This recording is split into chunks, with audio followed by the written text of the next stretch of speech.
Hey guys, this is the WalterFootball.com After Dark Show from May 14, 2025. We're going to be doing our 2025 PGA Championship bets and picks, DFS picks show. Before we get into all that and intro our co-host for tonight, please hit like, subscribe, comment below, share this video, visit the link in the description for the merch store. As always, I'm wearing something from the merch store. It is our Pedo Pete t-shirt, which you can see on the screen here, as well as some other t-shirts. Currently no sale, unfortunately. So as I always say, just wait until there's a sale. Unless you really want to help us out, you can get any shirt here. You can change the colors. You can get our mugs. We have our apron. So any of that would help us out a lot. You can go to Amazon, buy my books. There are 3 of them. The most recent one is Jerks of the College Years, which is a book about where I made fun of people for 6 years at Penn State. So I think you guys would like it because I enjoyed writing it a lot. I think you guys get a kick out of it. If you haven't read it already, also please consider super chats and super stickers. That's the best way to support the show. Recently we had John Sanders, Slew, Degeneron, and then before that, Armac, Karmic, The Boss, Degeneron. You guys have been, Can't Make It Eagle. You guys have been so great with your contributions. I can't say that enough. And it's just, I say this all the time. These YouTube ads pay us nothing. Like the last time we had a show with no super chats, super stickers, we got like 84 cents. So any help you can give us would really be appreciated, because I could just go out right now and look for change and do better. So all right, we are joined here tonight by Nuggets and Butter. So go top to bottom. We have to intro Nuggets first because we were wondering this whole week if he made it back in one piece after Tuesday's show. He is here, so that's a start. Nuggets, how's it going? The comment the comment by Brandon here makes it all so much better. Adam Stover looks like he survives on the diet. He's not wrong there. No, he's and not. He did sell his soul to the devil because now the Mavs have the #1 pick, but that's a whole other story. Hi, I'm back. The rumors of my death have been greatly exaggerated, and I'm not missing any appendages. I will say the cops were called, but at least it wasn't on me. You were the betting favorite for the cops to be called on you. I was. I usually am. So, but I wasn't, so it was all good. So yeah. I locked my liquor cabinet before joining chat just in case. Why? This is the perfect time to open the liquor cabinet. Yeah, exactly. So how was Aruba? You have a nice stand? I did. It was good. Finally got away from this is the first time, a little personal note, first time since my kids have been born where I actually got a chance to get away between COVID, my youngest daughter's 2 open heart surgeries. Like we just haven't ever gone away for like more than like 2 days by ourselves. And the fact that both of us were going together on a plane, like God forbid anything happens, especially if you're flying out of Newark, but we didn't. We just flew out of Logan. Anyway. Whole point is, we're back, we're safe, everything's cool. I'm ready to kill this PGA thing because I think this weekend is going to be awesome. And it's my birthday on Thursday, which is opening round. Happy birthday. So we have some birthday mojo going. So I like it. Yeah, that's awesome. Happy birthday on Thursday. So we're joined by Butters as well. Butters, what's going on?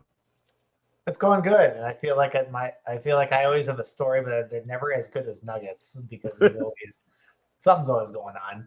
I guess my story would be that I finally was able to get my bike out. My son wanted to go to the park, and of course, the old Butters thing that's going to happen is get all the way to the park and flat tire. So he's riding all the way back, and I'm walking my ass back home. So that's rough. I thought you were going to say my story is I was the one that the cops got called on, but luckily that person is not on the show. But yeah, we're going to talk about the PGA Championship. It's the second major. We had Rory for the Masters. We bet Rory about a month ago, so hopefully we can get our second major win here. Let's kick things off. So we're going to go by tier here and talk about what we're betting on as well as we go through this DFS stuff. So at the top, I mean, we were talking in our group text chat, like leading up to this show. We're like, to me, it feels like Scheffler is 13-4, McIlroy's 12-2, and the DeChambeau's 11-5. That's the top tier. I feel like a lot of people are going to try to play Scheffler plus DeChambeau or McIlroy plus DeChambeau. How are you guys approaching this? And do you think that's correct? Like, do you think that's how most people are going to do it? It's tough no matter how you look at it. I mean, the pricing is crazy. Luckily, we did bring back the 5K tier this week. Yeah. Um, so I'm almost wondering, like, is are they worth it? Like, Scotty has to win in order for this to work, right? And one could argue even Rory for how they're priced. So you immediately have to think about, like, if you're going to play one of them, who's going to win? And we were talking offline, and I don't know if the rest of the people know that are watching. Scotty's never played this as a tournament. He's played it in match play, but he's never played Quail Hollow in a tournament. Doesn't mean he can't win it. I mean, Scotty's Scotty. He's a god amongst men. But I just, my hesitation with Scotty is if I play Scotty, I'm really limiting where I can go. Maybe you play him in like a single entry, but in the millie, I don't know if Scotty's going to be on the winner unless he wins it. In which case, your lineup might be duped because it's the same route everybody's going to go. Start with Scotty and grab some like 7Ks and like a couple 5K guys that help. And what I'm seeing, some of the 5K ownership is just insane right now. Yeah, well, I definitely want to get into that because I think that's going to be important here. Butters, what do you think about this top tier? Well, let's take notice first of the new picture they put up for Scotty. That almost looks like he almost the first look to me was like, was that Steven Yeager? That's exactly who I thought it was at first. I thought it was his mugshot, but they just super they like really should. You know how they do that thing on ESPN when you change teams and it's the same headshot, but they put the new uniform on. It looks like Scotty's mugshot. They just put the Ryder Cup hat on and the Ryder Cup shirt. It would be hilarious if they actually like just put his mugshot up there. Like, can we just do this for once? I guarantee he'd win if they did that. It's just a motivating factor for him. He's his putting has been his foil, right? But like out of 3 of the past 4 tournaments he's played, he's been putting great. Unfortunately, he did not do well at the RBC Heritage, but outside of that, like he was awesome at the Byron Nelson. He set records, like course records. Like he was unbelievable. So I bet both McIlroy and Scheffler this week. I know that they're not great payouts. Like Scheffler is plus 500 on BetMGM and McIlroy is plus 515 on Bookmaker. Those are the best odds I saw for both of them. So like this is what I did for the Masters and it worked. Like I think in majors, like I think you bet the favorites because the cream rises to the top. Whereas like if you're playing like smaller tournaments like last week, the Truist, like I was not betting McIlroy, I was not betting any of the top guys. I ended up betting Sepulon Straka in round 4. So that's where I'm standing here. But in DFS, like you have to play one of these guys, I think, to win. And I'm not opposed to trying to play 2. It's just gonna be really tough. In my one lineup I made, I played McIlroy. He's having one of his best years ever. It might go down in his best year. He won the Masters. He's won 2 other tournaments. It's only May, so he could come away with like 5, 6, 7 victories here. And this course fits so well for him. He's won at Quail Hollow 4 times. So I like him a lot here. So are you guys like betting any of these top 3 guys? I'm betting Bryson. I'm betting Bryson top 5, top 10. I think those are good numbers. I mean, I'm getting plus 250, and I think plus 125 for Bryson as a top 10. Scotty, it just doesn't feel like there's any value there. Rory, I like as well, but I think there's some other guys further down we could talk about. Just from the boots on the ground, we're hearing from certain reports that I would rather put my money in just because there's more value there. Rather than just like, oh, Scotty top 10 is, I think he was like minus 105 this morning if I remember right. I'm like, do I really want to do that? Might be like a something in a parlay or something, but not I would agree there. Parlay, but maybe like 5 guys that make top 10 type thing. Yeah, something like that. Yeah, you can always throw that in. But yeah, so I like I said, I'm betting Scheffler and McIlroy. I didn't bet the Shambo because I think his iron play is just like it's definitely a lot worse than Scheffler and McIlroy's. Whereas like his driving distance is great, but so is McIlroy. So it feels like Scheffler just has the huge advantage with that iron play, and McIlroy has the big advantage, with power plus everything else compared to the Shambo. And like their odds are just too similar. Like the I think they open like pretty far apart, but everyone's been betting DeChambeau. Like I saw him at like 8-1 somewhere. Like it's just not. You should not be that close to these top guys. I think he opened up at like 14-1, and now DK or DraftKings has him at what 950 right now. Yeah, 950. Yeah, Caesars has him at 675. Yeah, that's crazy. Yeah, in my model, so like I just grade out via points. The difference between Scheffler, McIlroy, and DeChambeau is like the same I have between like Colin Morikawa and Kevin Yu. Like that is how much that is how far apart the two guys are compared to everyone else. Like that's why I want to play one of them and I want to bet both. Like DeChambeau is a great golfer. Before we move off of this, like one concern I have is betting these LIV guys because they only play 3 rounds and they don't play tough courses. And we saw at the Masters, DeChambeau was right behind McIlroy entering round 4, and he just ran out of gas on Sunday. Like, do you have any concern about these guys like fatigue on Sunday because they're not used to playing 4 rounds? I've got no concern. No? Yeah, I mean, DeChambeau won the U.S. Open last year, right? Right, I mean, but he's the only LIV guy to win in the past 2 years too. Yeah, I mean, he's the only one I put my money on. I'm not trusting any of these other guys. I don't trust Neiman. I don't trust Rahm. I don't trust a lot of these cats. Yeah, I don't either. And there's one of these guys I'm betting to miss the cut as well. So we'll get into that. Well, he's a highly regarded golfer. He's like plus. I have my pick already. You want to get into it right now? Who's your go for it? Bet? Fire away.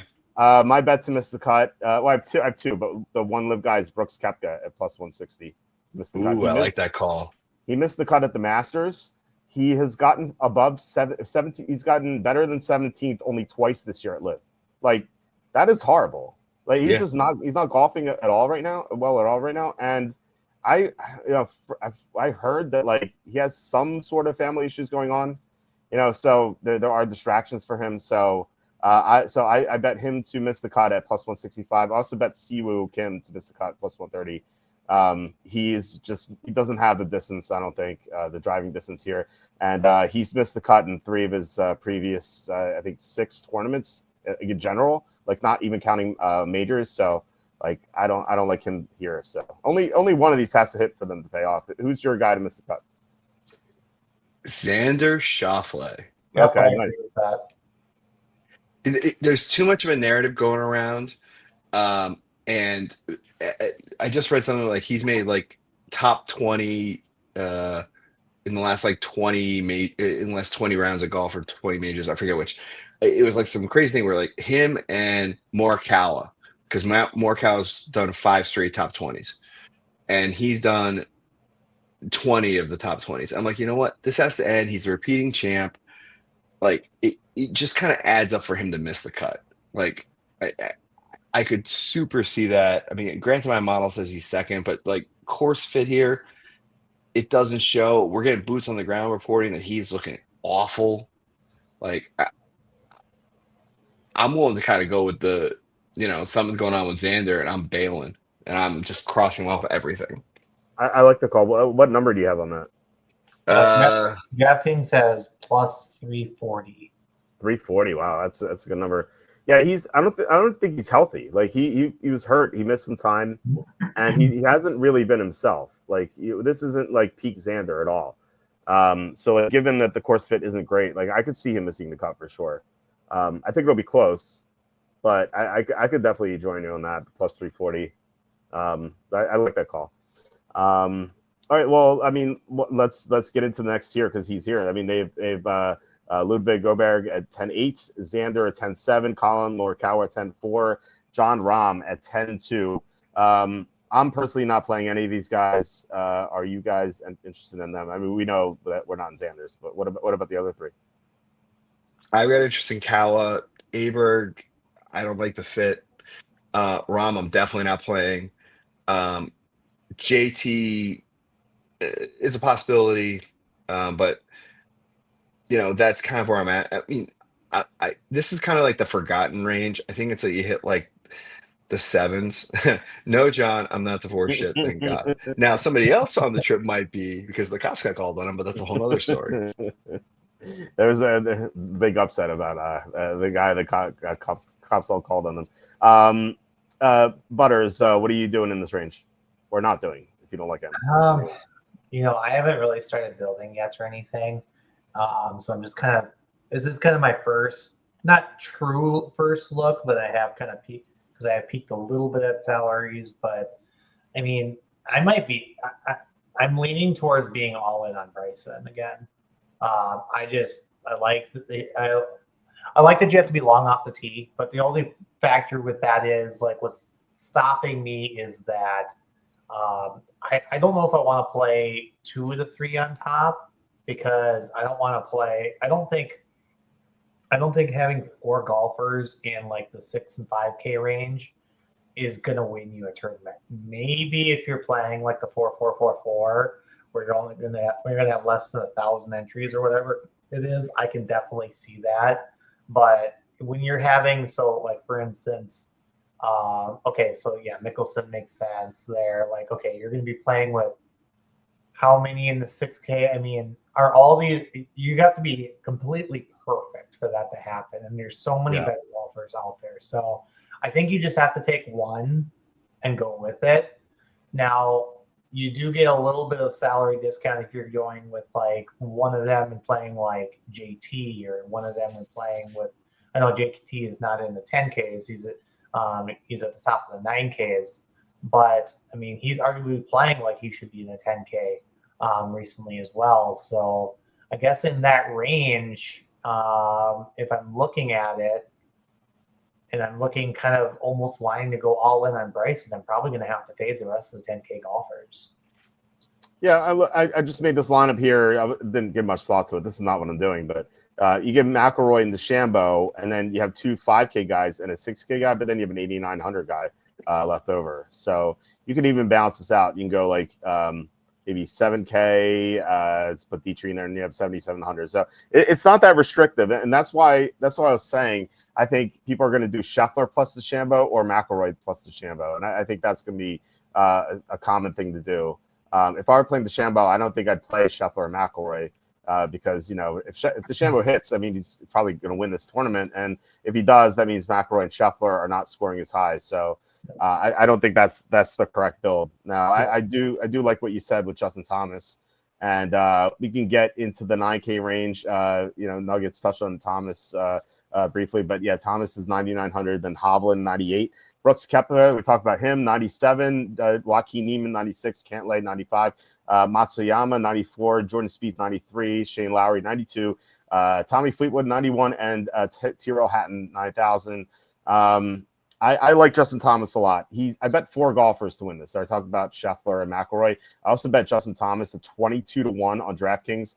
He's having an amazing year. Like Thomas the past 2 years has been awful. And like if you're looking like any course history the past 2 years, I think that's a mistake. I mean, he won in the past at Quail Hollow, so we know that he can do well here. I mean, his skills like translate. Like he's great off. He's great power off the tee. He's great with his irons. He's putting well right now. Like it seems like he can win this. He has 3 second places this year in the first.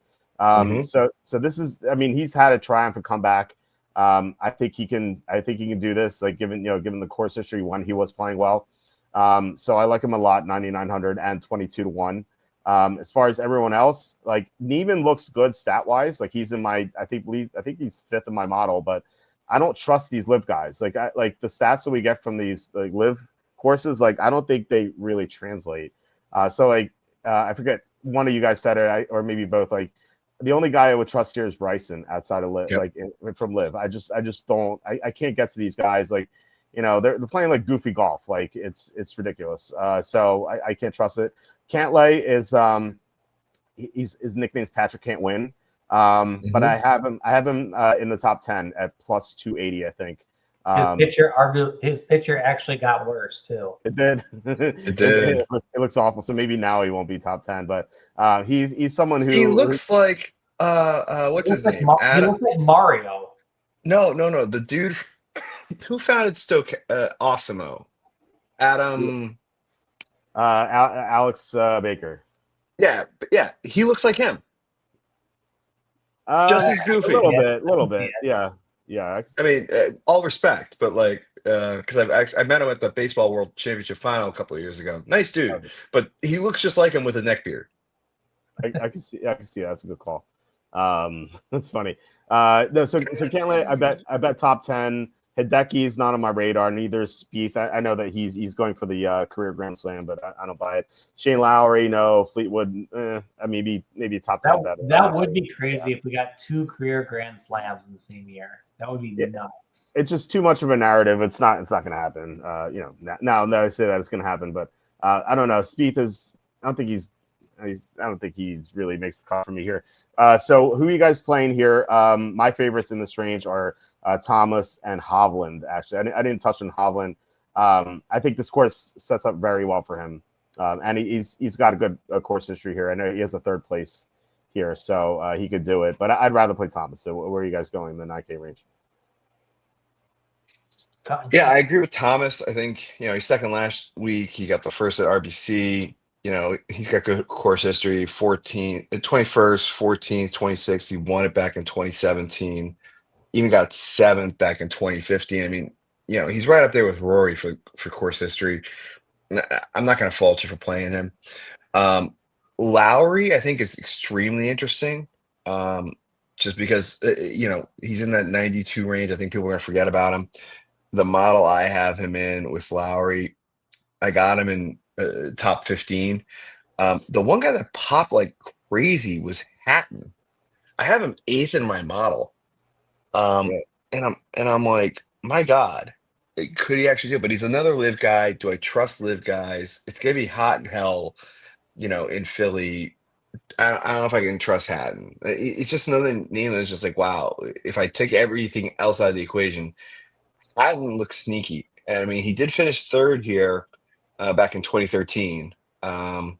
So I mean, he's got it, but he's like, to your point, is he going to gas out? I don't know.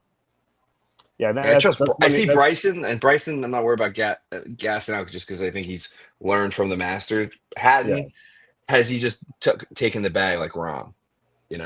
Yeah, that 2023 result you said, I believe he was on the PGA then, and then he switched to live last year.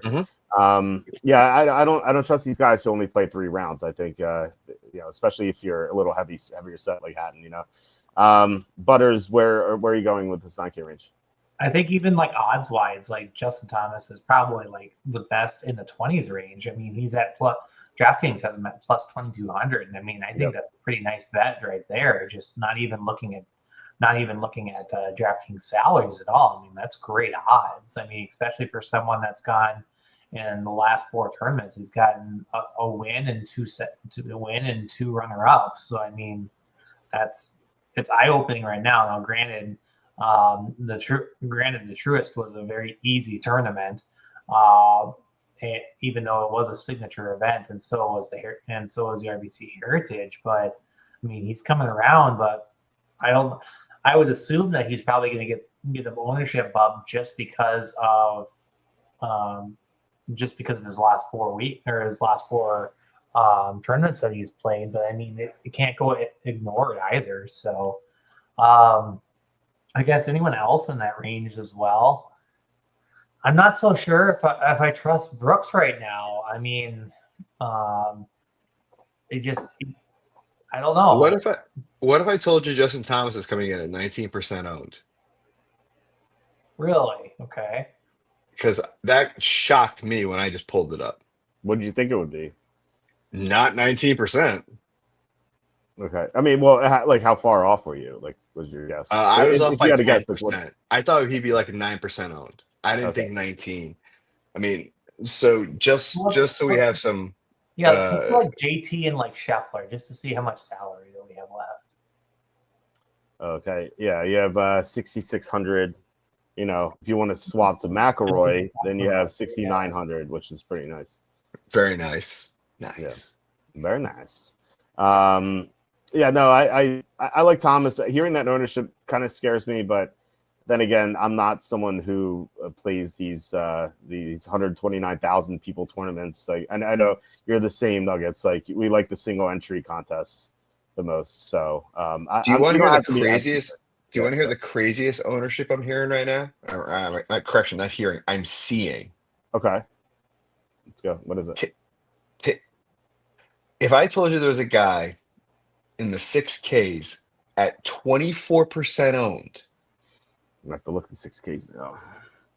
24% owned. I don't think it's Scott or Burmester. Rye, no. English Penrith.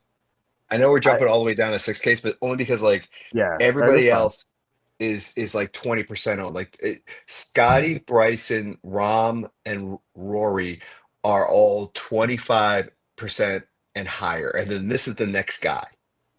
I'm putting down all my guesses here. You have him. You have him as one of your guesses. Probably Bud Colley, right? You say Bud Colley? Is that it? It is not Bud Colley. Okay, okay. My guess would be, is it Keith Mitchell? Because he's played. It is Killer Keith Mitchell. Oh God. Okay, interesting. Now, at 24% owned. That's awful. Someone explain this crap to me, because this makes, other than he's been like first round leader and not won a damn thing, like especially at this course makes no sense for him to be 25% owned. Actually, I just do like him at this course. I don't love him at this course though. Like, I mean, he has good power. Just look at my model. Where is he? He's like 15. No, he's 23rd in my model overall. Like, it's not great, but he does have good driving distance and approach play. His putting has been better recently. I don't like. Before hearing that, I was like, I kind of liked him. I bet him top 20. Now I'm kind of regretting that. Everyone's on him. Yeah, I think there's definitely an easy pivot to it, to Keith Mitchell. Like, I have, for 300 more, I have Stefan Jaeger way higher in my model. Ooh, yeah. Yes. And we can get to him too, but I know we jumped all the way on 6Ks, but it's only because we were trying to recap the 10s and above and just seeing ownership, and I was like, dear God. It's Scotty Scheffler light right here. Yes. Yeah, they look like brothers, or at least cousins. But anyway, so the ownership on Rom to me is wild as well, because I mean, the fact that Scotty is the lowest of the 4 owned, granted it's probably price prohibitive, but like, you're telling me Rom is 27% owned? Rom is 27% owned. Wow, he's he hasn't really done anything since winning the Masters. Exactly. So I'm kind of like, how do you justify, unless people are just like, screw it, I don't want to play Scott. I have to jam in 2 10K guys. Isn't that the only like argument I can come up with? He has not won on Live this year. Like, how's he going to win at a major? Like, he hasn't played against Scheffler or McIlroy or Thomas. He looks like crap at the Masters. Like, it's like either ownership is completely off, which I wouldn't be surprised, but at the same time, like, they're telling me it's a value of like 7 times X, and I'm like, I'm looking at the average projections, and I'm like, you're telling me he's going to get a 76? Like, it's just math is math, and this math doesn't add up. I'm nowhere close to playing Rom. He's so I could see him winning it. I just don't think it'll happen. Like, we were talking. Nuggets and I were talking before you popped in, Butters, before we started recording. What I did for my model is different this year, or this week, I should say. What I did was I crossed off all the golfers who are not putting well right now. Then I crossed off all the golfers who don't have great power off the tee, because, or at least like above average power off the tee, because you definitely need that on this course. Like the past winners show it, like, McIlroy, Thomas, and Wyndham Clark, etc. And then I crossed off golfers who aren't playing well with their irons right now. And I was only left with 21 golfers remaining. So I think it's going to be the winner of this is going to be one of those 21. I do have Rom as one of those 21. So if he won, like, I wouldn't be shocked. And he's 6th in my model, but still, like, the fact that he's not winning on Live, and like now he's supposed to beat Scheffler and McIlroy and Thomas, etc. Like, I don't really I don't think it's gonna happen. You should put those 21 golfers into an optimizer and see how many lineups you can make, and just like if it's like a good amount, like you could just be like, all right, here we go. I guess so, but I hate playing these large field tournaments. I don't know. Maybe I'll play like a 20 max or something with that. Or put them in the $1, the 50-cent one or something like that, and see if one of them hits. Yeah, that's a good idea. Maybe I'll do that. You know what? I'll do that. See how that works out. Anything else here in the 9K range before we move on? Anything else you guys want to touch on? I mean, obviously for myself, like if I hear of anything else that's kind of comes out here today, or comes out, well, not today, tomorrow Wednesday, if there's something else that's like people are seeing out there saying, oh, okay, it's kind of turning around. But even with boots reports right now, like it's been raining the last couple of days. It's hard, and they've been on the practice, they've been called out, and they went back in. It's been kind of hard to just get a good sense of what's going on, other than the biggest news that I've been hearing is just that you just need to be long off the tee and accurate off the tee, because if you're in the rough, it's going to be it's a really tough rough is what I've been hearing. But other than that, it's really just kind of, you're kind of going in blind, or going in with the same information everyone else is. So you just got to get yourself different somehow, and you just go with your gut. Like if you feel, maybe I'll play a little bit of Spieth just for the narrative. Cantlay, I guess, has been kind of turning it around, maybe just a little bit, but I don't know. I don't know if he's going to win. I don't know if I feel like he's going to win or not. So, I mean, it might be just a range of just like JT, Spieth, and I don't know. That might be it. I do like Hovland, and if you want to get different from Justin Thomas, I think Hovland's the way to do it. So you get $100 savings too, and like this is, I mean, good course history and good course fit, I think. Where is he in my model? He's I mean, he's definitely he's one of the top 21. So he's I think he's like 17th or 18th. So definitely a step down for Thomas. But if you want to get different in like 129,000 person field, then that's the way to do it. Steven says, speaking of weather, I don't see weather being a concern, but the one thing to note is that it's supposed to be quite warm and humid at the tourney, which could factor into the driving distance of the ball. Yeah, interesting. And also, you know, as I said before, those live guys who only play 3 tournaments at 3 rounds, like they could feel it on Sunday if it's that warm. And then Brandon saying Adam Silver is a black hood away from guiding people to the afterlife. He does. You're not wrong there. He does have that look. That's true. All right, let's get to the 8K range. So Russell Henley's 8,900. Jason Day 88, Will Zalatoris 87, Minwoo Lee is 86. He's one of those 21 who can win it. His driving distance is incredible. And from reports that I heard, just that you sent over, Butters, sounds like he's doing very well. Wyndham Clark, I bet he's the 4th guy I bet here. I bet him at 186-1 on Bookmaker. So real quick on him before I get to the other guys, he's got great driving distance. Approach plays is good.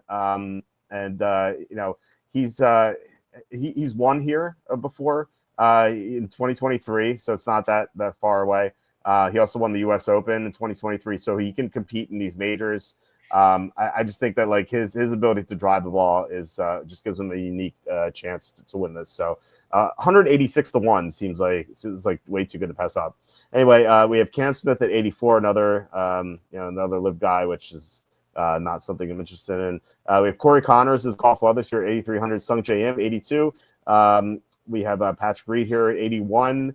Another live guy, and then Justin Rose, who quit last week because he wasn't doing well at 8,000, and right here the winner from last week, Sepulon Straka at 8,000. So for me, it's Minwoo and Wyndham Clark, the 2 top guys I like in this range. Who do you guys like here? Honestly, the first name I wrote down when I was doing my research was Russell Henley. Okay. I can't believe I'm actually saying these words, but like Russell Henley in my model looked amazing. And then I saw his course history. He was top 20 in my model. And then I see the course history. I'm like, okay, I can get down with that. He was 10th here. he's coming in really well. But the other one I really wanted to get in on was Jason Day.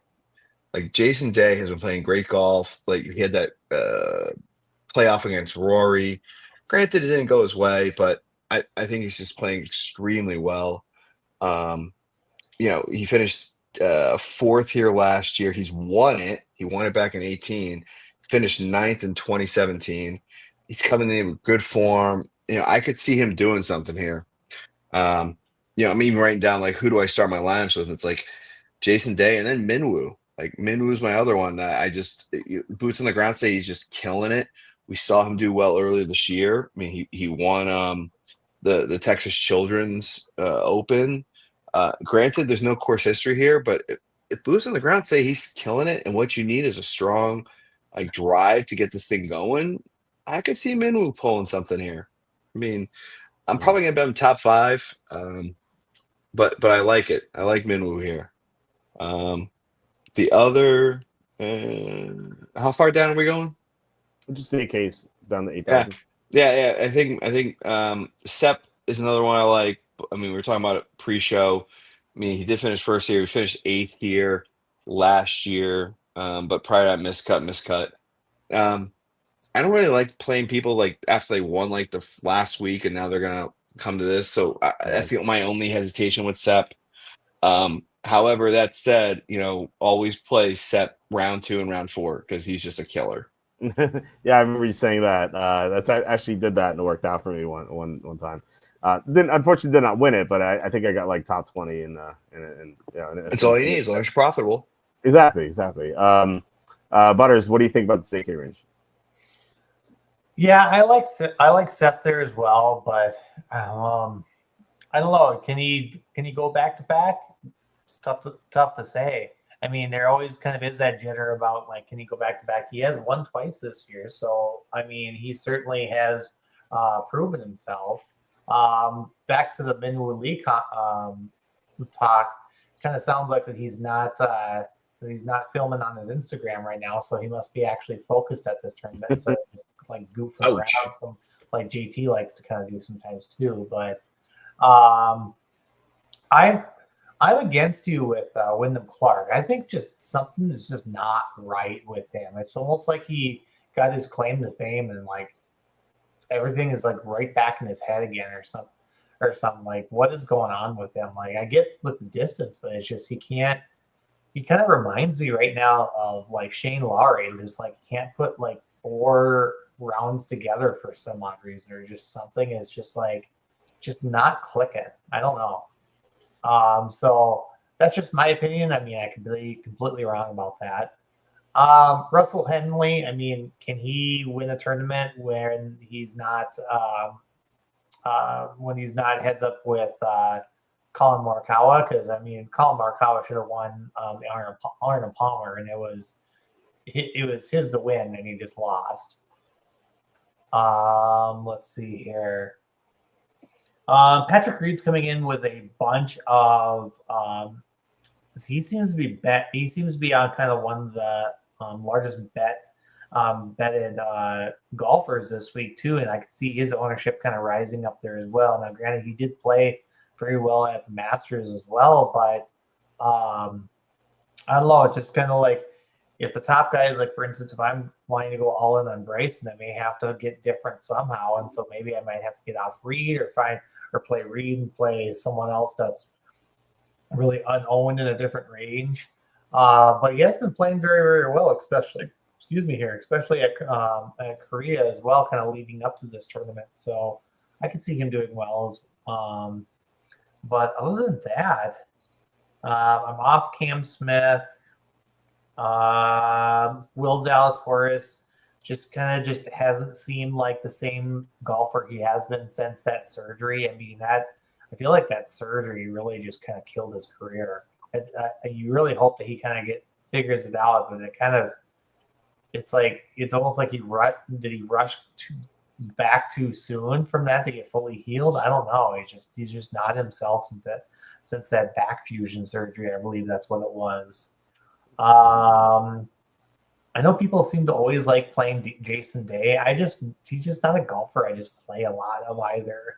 So I I've always just kind of passed up on him. He just always seemed like a golfer that's just like, if he beats me, he beats me sort of thing. So Jason Day, top 5 book it. interesting. Okay, I could see it. Quail Hollow is like his like little. He's like, okay, we talk about like Jaeger being Scotty light. Mhm. Jason Day is Rory light when it comes to Quail Hollow. Okay. Interesting. Yeah, I could get behind that. Top 5 or top 10 for sure. Yeah. Yeah. I mean, the pricing is just too good.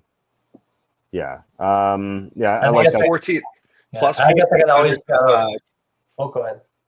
plus 1400 top 5 plus 600 top 10. Okay. That's not bad at all. I like that call. 6-1 for top 10.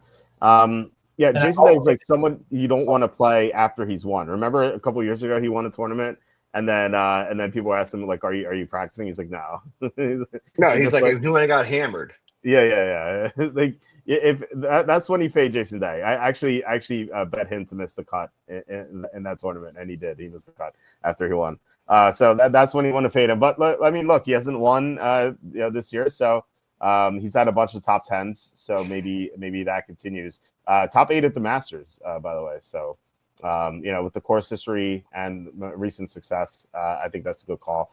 Another way to to kind of fade the chalk here. Do you Nuggets? You said you had like the ownership. Like, is anyone like spiking in the 8K range that like we should maybe avoid? Corey Connors is basically the only one at 8,300. I'm seeing Sepp at 10%. What's Rose at? 0.0. Rose is 4% owned right now. Okay, because I'm kicking I'm a Justin Rose fan, and of course I didn't play. No, we're only betting him to win the Open. We've already discussed this. He is not going to win this tournament. He's going to win the Open. We've already bet it. We're not going back on this. All right, but of course I'm a fan, and I don't play him at the Masters. I'm a fan of Anya Shindrick, but I'm never going to get with her. So, by the way, we're talking about Minwoo Lee. He's 100 to 1. He's 100 to 1 on Bookmaker, which is damn. Really? He's plus 9,000 on Caesars. Yeah, Bookmaker has usually has the best odds. Like for Wyndham Clark, I know you guys don't like him, but like Wyndham Clark on Bookmaker is 186 to 1, and like he's like 90 to 1 or 100 to 1 on other sports books. Yeah, he's 90 to 1 on Caesars. Yeah, you get like insane numbers on Bookmaker sometimes. It's pretty nuts. I recommend Bookmaker. Well, you could sign up Bookmaker.eu. You know what? You should be getting sponsorship ads from Bookmaker. I should. I have a referral fee on the site, but yeah, they should. I've been with them for almost a decade now. Justin Rose will have a random run in round 2, and that'll be it. I'm playing him in Showdown round 2 for sure. Then there you go. Him and Seth, those are your first 2. Lock it in. Yep, Seth Straka and Justin Rose. Just lock him in round 2 right away. Yeah, he pissed me off last weekend. I bet him top 10, and he just quit in round 2. Like, thanks a lot, Justin. Anyway, let's get to the 7K range. We have Daniel Berger and Sahith Theegala and Ryan Fox at 7,900. Tom Kim and Maverick McNeely at 7,800. Siwoo Kim, I talked about how I'm betting him to miss the cut, 7,700. Sam Burns, we bet him the past couple of tournaments. He's 5th, and then like he was doing well, and then he just round 4 he just imploded here, unfortunately. So 7,700 for him. Max Homa and Dustin Johnson 7,600. Feels like very interesting 2 guys to talk about. Matthew Fitzpatrick and Bobby McIntyre 7,500. Tony Finau and Brian Harmon 7,400. I think Finau's a nice buy low guy. Like this is a guy who used to be priced at like 9K. They don't have the pricing history here. It used to be like 9K, 8 like 8.5K or so. He has not done well this year. I know he has some personal issues off the course, but it sounds like things are turning around for him. So he could be a nice buy low here. He's actually grading up pretty well in my model. Brian Harmon, 7,400, recent tournament winner.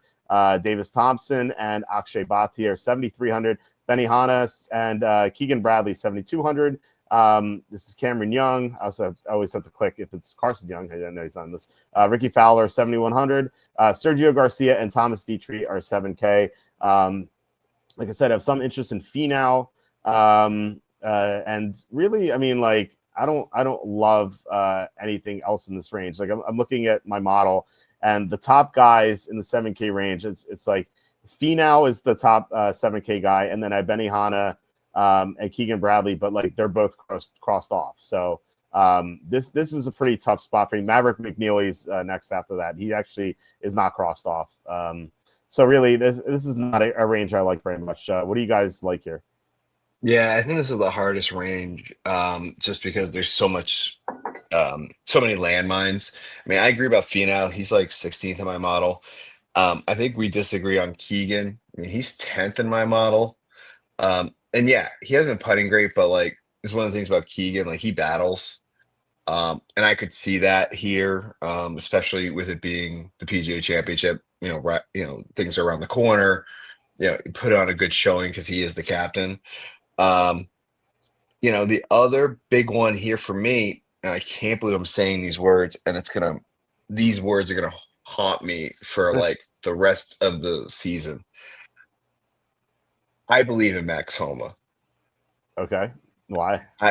Max Homa is getting better. My model doesn't like him, but his course history, he's done eighth 2 years in a row here. He seemed to have found something. Just all the signs are pointing to play Max Homa this week. He's definitely his caddy left him. That's the other thing too. It's like this come to Jesus moment. Like your buddy just like decided, nope, I got to move on from you. I mean, that probably was just hey, like the Twitter game's not working anymore for you. Your caddy's not wanting to be around you. You got to figure your shit out. Yeah, I mean that video game money ain't gonna be easy, right? Because he's on the cover of PGA 2K. But no, like so. I mean, he finished 30th last week. He's coming in. He finished 12th at what was it? It was the Master. At the Masters, right? Eighth and eighth. He won this thing back in 2019 here. Like, I just feel like he's a super under the radar. Like, no one's gonna touch him because everything he's broken. And then the other one around here is Sam Burns. And in the reports we're getting off, I mean, I really like Sammy. Sammy's won me money. I mean, he helped me win the match play about 2 years ago for like 110K. So I'm always gonna have a soft spot for Sammy. Um, but he finished fifth at the Byron Nelson, 30th last week, 13th at RBC, 13th last year here. At Quail Hollow. He might have a top 10 in him, and at 7,700, that's not bad. I'm just saying, Sammy might be on to something here, and the boots on the ground reporting we're getting are, he seemed to have found something. He looks like he's solid. Best they've seen him since the West Coast, and he played extremely well in his last Bermuda major. The driving is difficult for him to work with, though, but okay. So maybe you don't have your driver, but maybe you get your irons on right and you're putting. Sammy might be your last one in. I'm just saying. Yeah, I crossed him off because of his iron play, but like I said, I've been betting in the past couple of tournaments. He's kind of spiked there, and I think the driving is fine. I think it's okay for this tournament. So, yeah, you can do well. By the way, before Butters, you give your thoughts on 7K range. What is Max Homa doing on the cover of PGA 2K? It's like in like NBA terms, like do they put like Alex Caruso on like the NBA 2K cover? Like what? Who like how many people turn this down? They're like, oh man, we got to go with Max Homa here. That's pretty rough. Like they're gonna. It was him and Matthew Fitzpatrick and Tiger. Those are the three cover athletes for PGA 2K. But you could always have Tiger on there. But that's pretty rough. Fitzpatrick did well a couple years ago. He won 2 tournaments a couple years ago. So I get that. And Max Homa is pretty rough. I don't know. But I don't know. Maybe he will come back. He did well at the Masters. Did not do well afterward, but like he did bring it at the major. So maybe this is the beginning of his comeback. Like Justin Thomas came back. He had 2 rough years and then he came back. Maybe Max Homa will come back. Butters, what do you think about the 7K range? Well, what about the guy that thinks he's playing better than before his injury, Daniel Berger? I mean, he is playing well, but I mean, he talks a big talk, but his results actually have been showing there. So I mean, I can see. I remember for a time I was trying to get too early on Daniel Berger, and it was just like it was almost like betting, or it was almost like playing Max Homa all year. Just like, well, you think he's going to turn Ouch. around, and he didn't, and then you keep doing it. And now he's proven that he can show results back. So At least Max Homa has good course history here. Like okay, well, Berger has like nothing here over the last 5 years. but you also got to remember this is a major. This isn't just like the normal like Quail Hollow that we would see every year. This is like set up as a major right now. So I mean, it's also a major field. So people played it. Golfers play differently when it's a major field, and even when it's like a signature event. I mean, it's a major, so maybe that puts a little bit of different emphasis on golfers. I mean, again, I could be completely wrong, but if he's saying he's playing better than he was before an injury, I mean, and he's showing results, I'll have some interest there.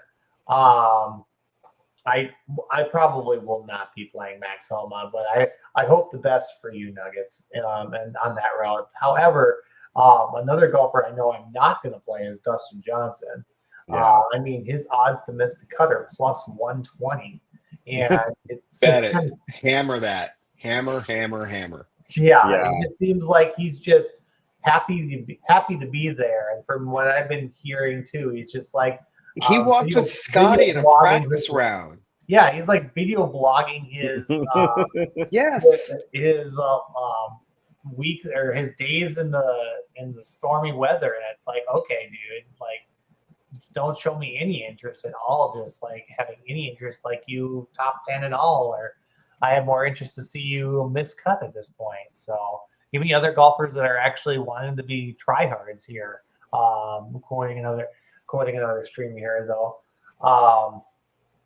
But I've got interest in, like, for instance, other winners on the year, like, for instance, Brian Harmon.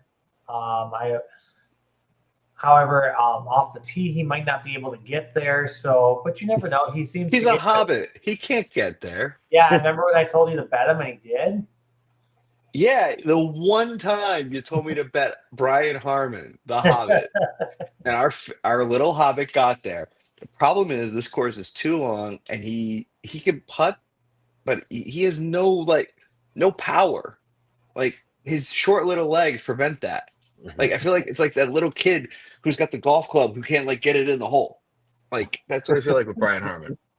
Especially here. My model, yeah. It's the driving distance is so bad. Okay, I've got two other golfers that I've got some interest in though. Cameron Young showed up out of nowhere. Cameron Young somehow came out of nowhere. He's like, what happened here? So maybe it was a fluke. Maybe he finally figured it out. I mean, if you're comparing Cam Young to Max Homa, give me Cam Young. Yeah, at least Max Homa is in the top 50 in my model. Cam Young is 110th. I want to see where I have him actually.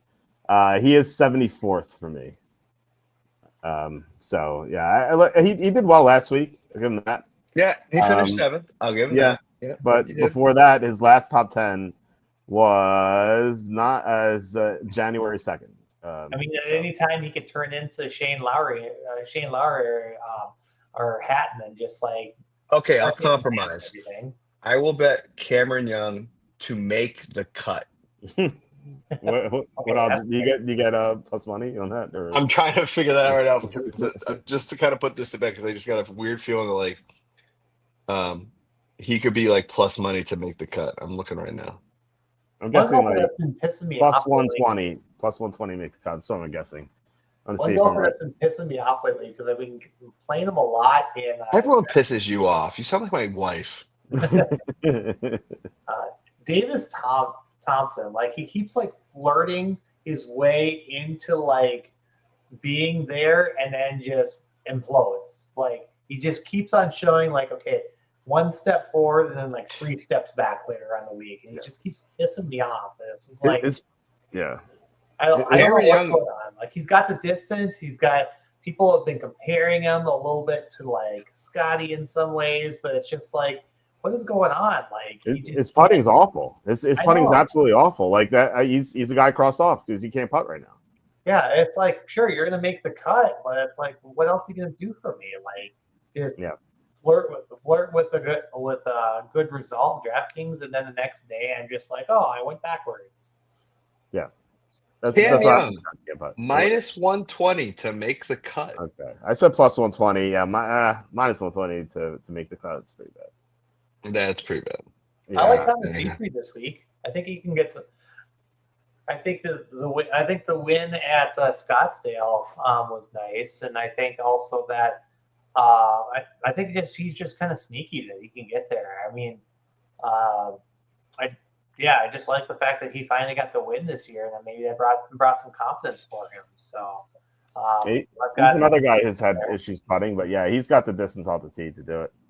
This is kind of a range that you can kind of get a little bit different. I mean, play some of the guys that like no one are on, and I mean, like I think a lot of people are probably going to be on Sam Burns. I like Sam Burns this week here too, so I think he's probably going to.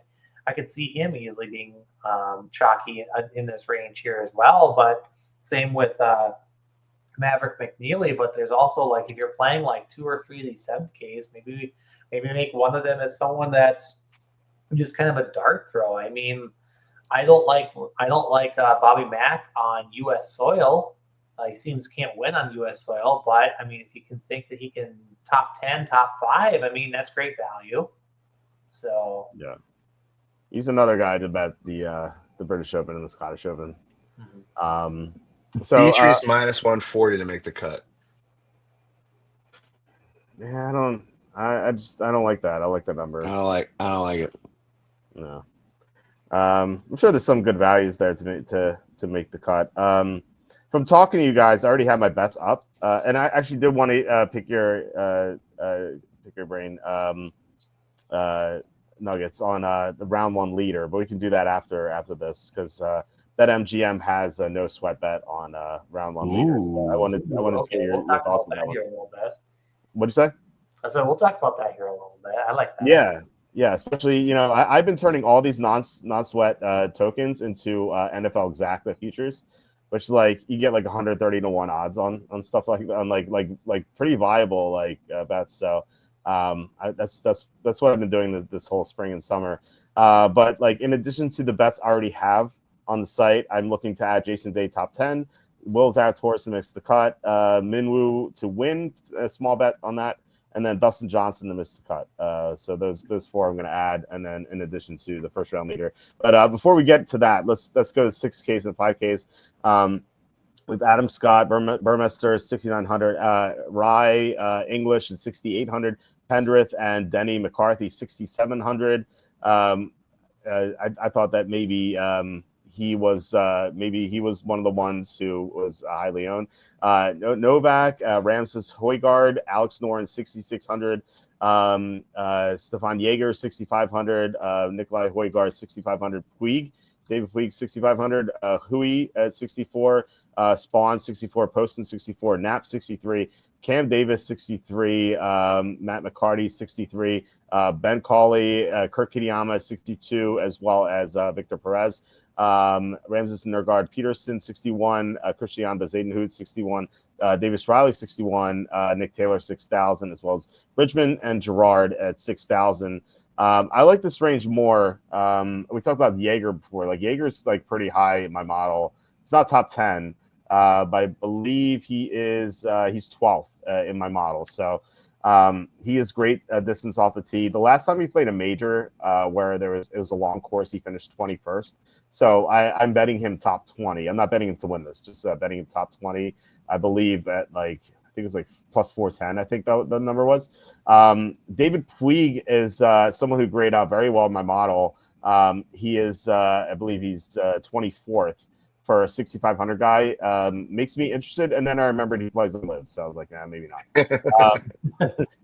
So Keith Mitchell, we talked about him and how he grades out well in the model too, but that ownership is terrifying. And there are like, this second at the Putacana is a minor. It was just a minor event. Like it was going up against a major event or a signature event, I should say. So like he wasn't playing much competition here. The seventh, like he was in first place after round one. So I think that might be the reason why he's so highly owned, because he's played well recently. But if ownership's that high, I feel like you should probably avoid him. And there are just so many other golfers here in the 6K range, which like they're all like several of them are interesting. Like I said, I'd rather get to Jaeger than Mitchell with that ownership. But like, who do you guys like in the 6K range? Before we do that, can we just ask a ridiculous question right now? Don't we always? Because I know this is the Walter Football Show. Yeah. I just saw a link for a movie that's upcoming called Madden by Amazon MGM. Guess who the Hollywood actor is that's playing John Madden? Is it John Travolta? Nope, but you're close. They were in a movie together. Is this going to be young Madden or old Madden? The picture is when they won a championship, because another actor is next to him, and they're both holding the Raider championship rings. But he looks nothing like Madden, and I don't know how he's going to pull it off. Brad Pitt. I'm just kidding.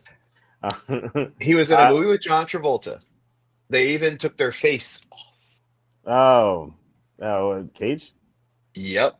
Playing John Madden in a David O. Russell film. Nicolas Cage is Madden? Nicolas Cage is playing Madden. Guess who's playing Al Davis? Which actually I kind of agree with. John Travolta. Incorrect. He was in another David O. Russell movie. Is he playing himself? No. No, yeah. He's oh God, you guys are terrible. He was in a great movie with and he became really fat in it. And they had Amy Adams in it, and Amy Adams was walking around like naked in the whole movie. Who else was in it? It was him, Amy Adams. Was it Jeremy Renner was in it too, I think? It was set in Boston. Nope. The answer is Batman. Christian Bale is playing Al Davis. Oh, okay. Oh, God. I would try to throw it up right now on the screen. I sent you the link in the chat, so you can pull it up if you want, because this picture is kind of horrifying. I will put it on the screen in a second. But it is the Walter Football Show. I had to kind of pull it up. Oh, look, we can discuss anything here. Here we go. Oh my God. That looks nothing like John Madden. That looks nothing like Madden. That's terrible. I like the Al Davis call is good. I think Al Davis is spot on. Yes, that's a good one. And Christian Bale's is this going to be a true Nicolas Cage movie where everything is going to be on fire and then everything is going to be whispered or shouted? Well, it's apparently becoming to create Madden NFL and becoming the most iconic voice in Madden football history. How is he going to get the Madden voice? Cage doesn't have a voice for Madden. No. This is so bad on so many levels. He's too old for this role. He's too old for this role. How old is John Madden when he won the Super Bowl? Is he going to be looking for rings underneath the Lambeau Field, like a secret passage or something like that? Kind of like National Treasure, but Madden edition. Yeah. So Madden was 42 when he won the Super Bowl. Nicolas Cage is 61. Like, exactly. It's way too old for that. I don't like that at all. And he doesn't look like him either. No, like unless they're going to do like some CGI shit. But he looks nothing like John Madden. Yeah, that's bad. That's a bad choice. And he's wearing a fat suit. Like Nicolas Cage is not. I mean, Madden was a plump dude as even a head coach. Like there's the pictures of him like running around and like you can see his belly over the belt. Like there's none of that here. Al Davis, cokehead, yes, get it. But I think the Al Davis is spot on. I think the Madden is ridiculous. Who was the guy recently that put that was like the wore the fat suit that was from like the Mummy. Brendan Fraser. Yes, Whale. Brendan Fraser would be a better Madden. Ooh, that's actually a really good call. I'm not going to deny that. Yeah, they don't like to cast him and stuff though. I feel like he's just disappeared. Which, I feel like he's a good actor. They just like stopped casting him. I don't know why. Because maybe political views. everyone thinks he's Encino Man or he's the Mummy dude. Like those are he made his money. He doesn't have to act anymore. He just did the Whale because it was Darren Aronofsky and it's basically Oscar bait, and there was no other competition that year. Yeah, but I feel like he's blackballed. Like not because he was typecast. I mean, he was in Blast from the Past. Like he could be in like regular stuff. That was good. That was actually a good one. Yeah, I mean with Christopher Walken, Alicia Silverstone. Yeah, that was a great movie. I liked it a lot. Was that 95? It was in because Encino Man was 92 with Pauly Shore and Sean Astin. Not that I'm a movie nut at all and didn't work in a movie store for close to 5 years. But anyway, that's a whole other story. That was a past life. All right, I do like we said, we do like the Al Davis, but Nicolas Cage. By the way, my sorry, it is Walter favorite Football Show. I had to bring it up. So look, we can talk about anything on here, but Nicolas Cage is my sister's favorite actor. So your sister needs better talent. The comment, better taste. The Twitter comment: Ghost Rider and Batman. Let's go. Actually, you know what? What was it? The Nicolas Cage Spider-Man Noir live action that's happening on Prime. Kind of like. I mean, I'm a fan of the Spider-Man multiverse with Miles Morales and stuff that's coming out, and having Nicolas Cage as like the black and white Spider-Man. He's like, I drink egg creams and kill Nazis, and it's like, all right, I'm into that, And now they're gonna do a live action version with Nicolas Cage as that guy. I'm like, okay, I'm down. I'm down with that. This I'm not down with. This no, I'm out. Yeah, I don't like it either. Okay. Anyway, so there's that. Now back to the 6Ks.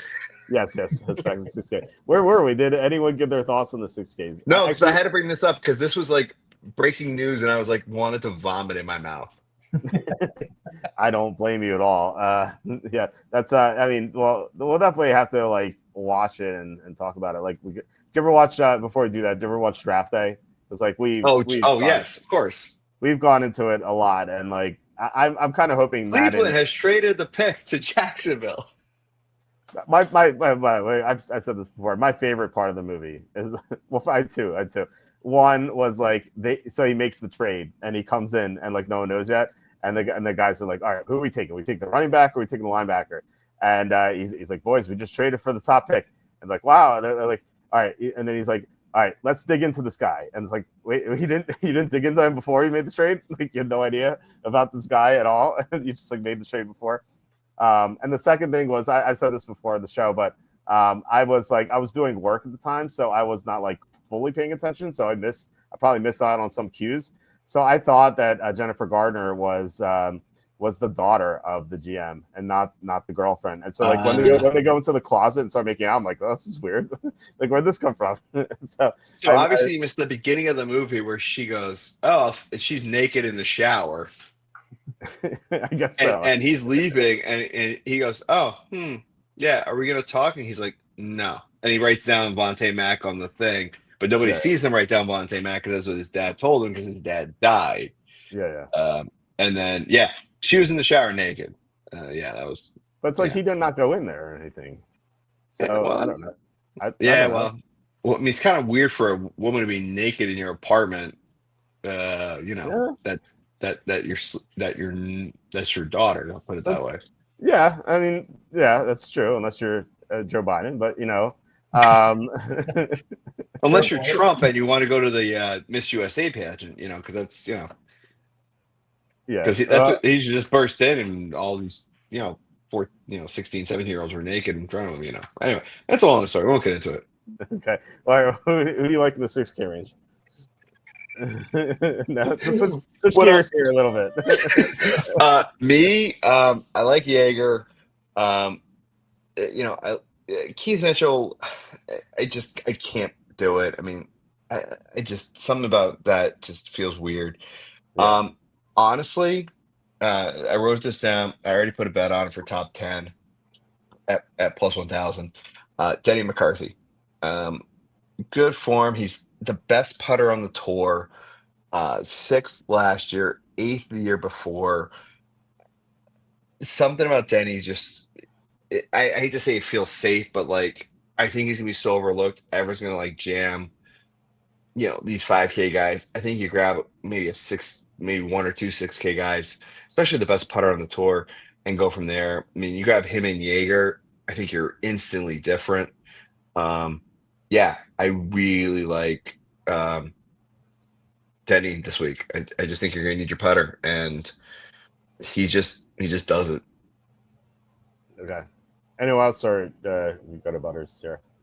Go to Butters. Okay, Butters. Who do you like in the 6K range? I kind of like going back to the old man, Adam Scott. I don't know, for some odd reason, just at majors. I mean, I'm just feeling. I just got kind of a vibe with it, but I don't know. Do you have a gut feeling?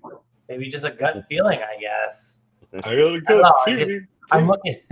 I'm just looking at some of these players or some of these golfers. I'm like, some of these 6K golfers look better than some of the 7K golfers, or at least like seem to have like a higher ceiling. Like even the Whiteguard twins. I mean, either one of them can pop off. I mean, we've seen that throughout the year. I mean, was it Rasmus that was out in Scottsdale that was in contention? Yeah, it was Rasmus. Yep. Yeah, he was leading until round 4, and then that's when Dietrich went off. So, I mean, but I mean, this is also another major as well. So, I mean, this is where players show up. I mean, we saw Zach Johnson of all players show up at the Masters. I mean, shout out to Cam for winning his eighth Millie Maker with Zach Johnson, and everyone's like, "What is going crazy. on?" It's insane. That was insane big balls call, and he got there with it. So When I die, I want to come back as Cam. That'll be a fun. I don't care if it's like 90-year-old Cam. I want to come back as Cam. That'd be fun. Yeah, shout out to Cam for eight Millie Maker winners. That's insane. That's great. It is insane, and God bless. Yeah, seriously. Great guy. Yeah. Very very fun on the election night show. Oh yes, that's right. That was, I don't remember that night. Other 6K golfers, I like going back to Bud Cauley. I mean, he was a stud before that injury for the car crash that he was in. Now he is 20th in my model. That's pissing me off.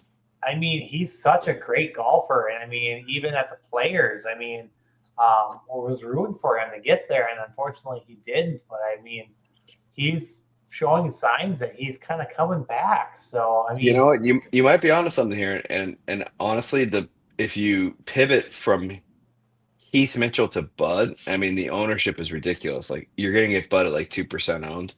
He really wanted to win too to get into the Masters. He just didn't. He really wanted to make the Masters, but he needed the only way he could get there was to win. Right? I mean, sounds like compost. Yes. Yeah. I mean, another cat I like this week. But anyway, to your point about Bud, 6th at the Players, 4th at Valspar, 5th at the Texas Open, 32 at RBC. Bud, hasn't played here since 2019, but he did 24th in 2019, 67th, 33rd. You could sign me up for Bud Cauley over Keith Mitchell. I mean, if you tell me it's an ownership pivot, I could be down with that. I ain't gonna say no. Yeah, it's a big ownership discount. I mean, that's huge. Yeah, if you're playing the 129,000 person field, that's definitely something you have to consider. If you're playing single entry, then I mean, who cares? But I think that's definitely a pivot that you should consider. Mm-hmm.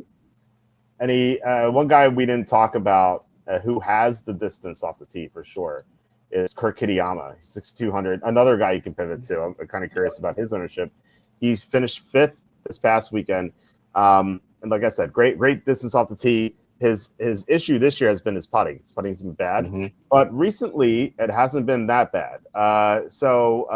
He gained strokes on his past 2 tournaments, putting wise, 4 out of his past 6. So it looks like it's turning around a little bit. So I don't want to bet him to win or anything, but a top 20 or something at 6,200 in the tournament. Is his ownership available, Nuggets?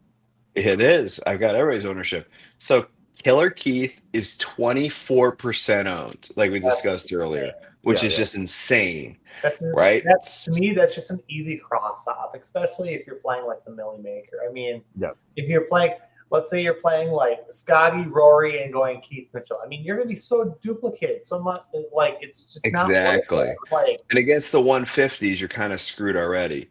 Yeah. So Kitayama, 2%, Bud, 3%.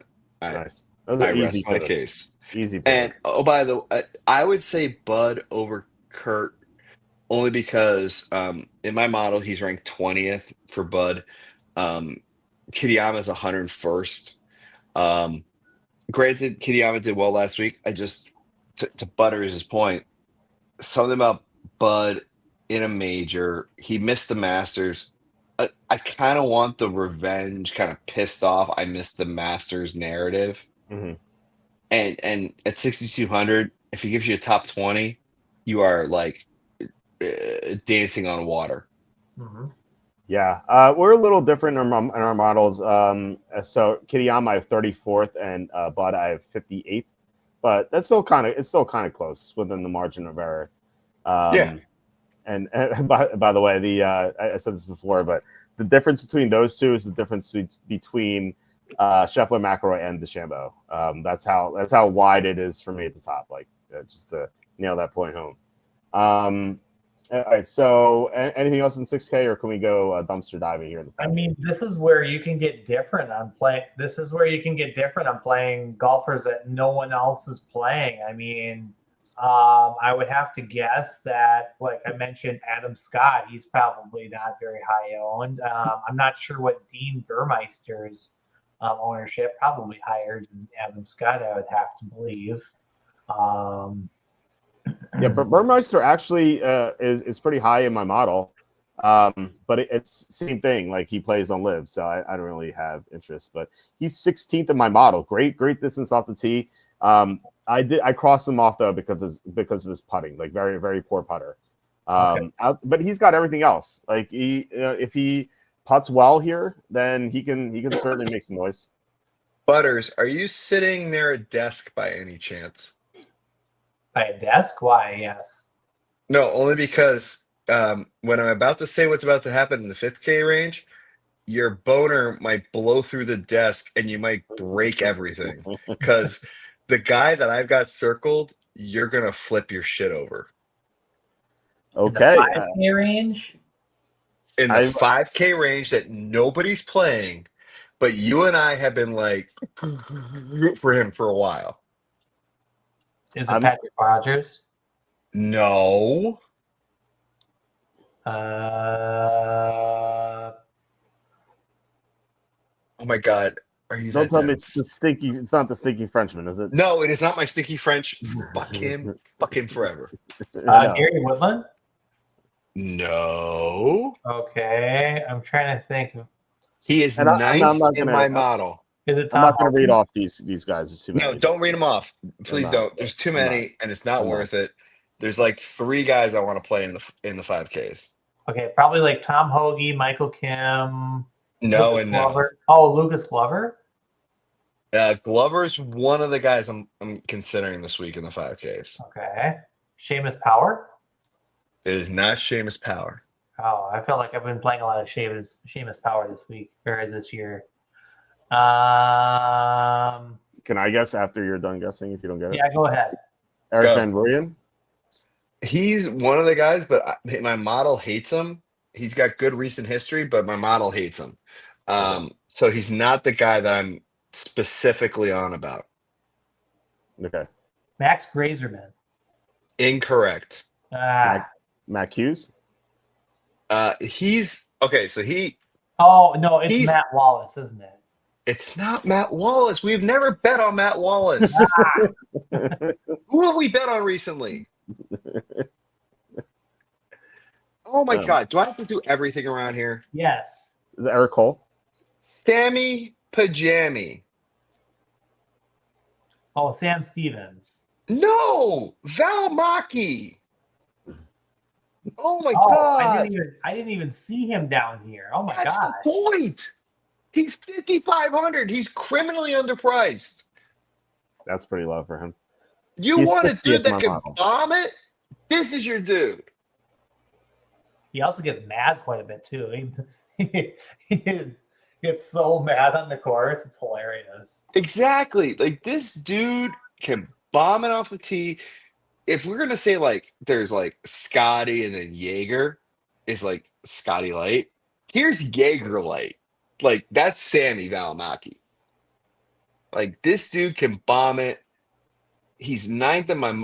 I'm not kidding. He finished 7th last week.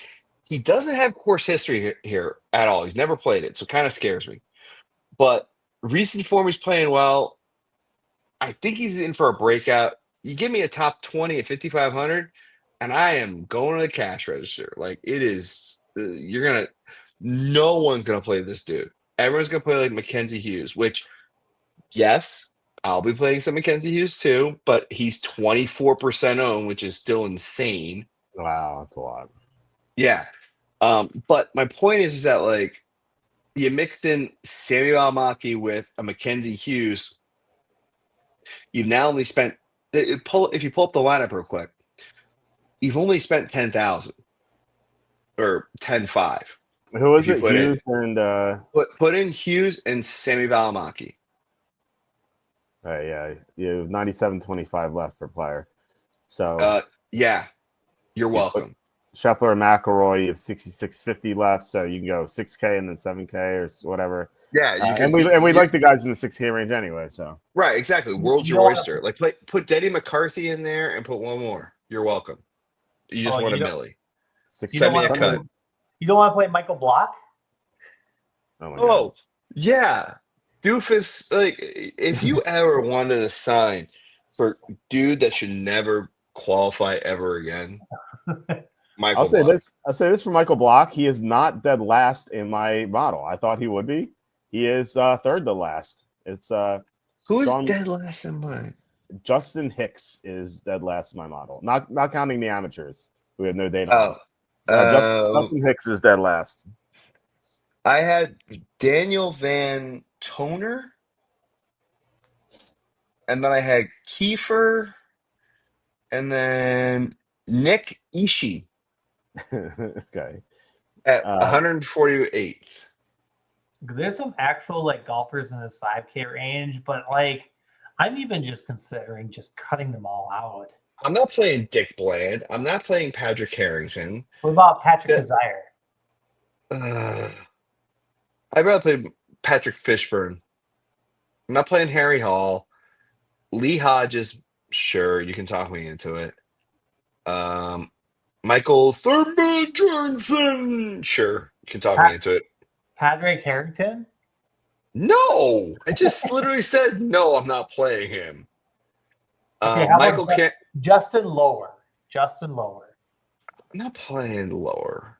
Like he's 93rd in my model. Why am I going to play him for 5,300 when I can easily just creep up to Valimaki at 55? I do have a 5K guy in my top 30. He is actually exactly number 30. Oh, interesting. That is okay. That is Kevin Yu. Oh, okay. Kevin Yu. Yeah. Interesting. He's got great power off the tee. Great approach play. So those are the two very important things at this course. His downfall, and this is why he's 30th and not higher, is his putting. His putting is awful. But, he can get there, fourth here. He's 18th at Houston, which is another, course here that's, requires power. At the Mexico, you have 45th, another long course. so he has made the cut at these longer courses. So I know at 5,800, you're just hoping that he makes the cut and like maybe gets top 30, and like he is 30th in my model. So I don't know if we're gonna play him, but he's and like Butters pointed out, maybe I can use our optimizer to go with all the guys I have not crossed off, and I did cross him off because his putting is bad, but he is 30th in my model and it's only 5,800. So that said, I'd rather play not Keith Mitchell because of his ownership, but I'd rather play like Jaeger, who's 700 more. So I don't know if I were doing 150 lineups, he would definitely be somewhat owned. But yeah, the other golf 5K golfers I have in the 4K range. Sorry, I have in the top 40 are I have Ben Griffin is 35th. I have Mackenzie Hughes is 37th. Eric Cole is 38th, and Thorbjorn Olesen is 40th. Who, by the way, Olesen's not crossed off. He has no liabilities here. He's just not that great. What do you have? Yeah, he's 51st in mine for Thorbjornsson. Yeah, he's got decent power off the tee. He's above average putter, above average irons, but like he's not like great at anything. But like he doesn't have any liabilities, and so like 5,800, it's not bad. I think even though he's lower in my model, I'd rather play him over Kevin Yu. That's Carl Phillips. So, he's 100. He's 103rd of my model. Why am I looking at this guy? Carl Phillips? Yeah, because he's won on the tour. Real fast, Olesen had 2 top 7s in the past 3 tournaments, which is interesting. Yeah, he might sneak into my lineup. Carl Phillips, 5,700. Where do I have Carl Phillips in mine? What'd you say on Nuggets? Yeah, he's finished 4th in the Zurich. He finished 1st at the Puerto Rico Open. But he's 107th in my model. I just don't see it. He's 79th. He's 79th in mine. I see that he does well off the tee power wise. That's like the only thing. He's not a good putter. Bad around the greens. His irons is very mediocre. Why do you like him, Butters? Yeah. I mean, first you're under interrogation here. Why do you like this guy? He's a bomber. He's a bomber, and he's one on. He's not a bomber.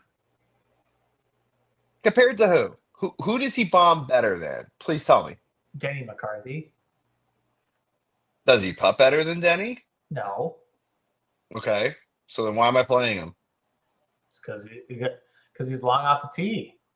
Can you putt? You know who else has gained off the tee in the last couple of years? Our favorite Patrick Rogers.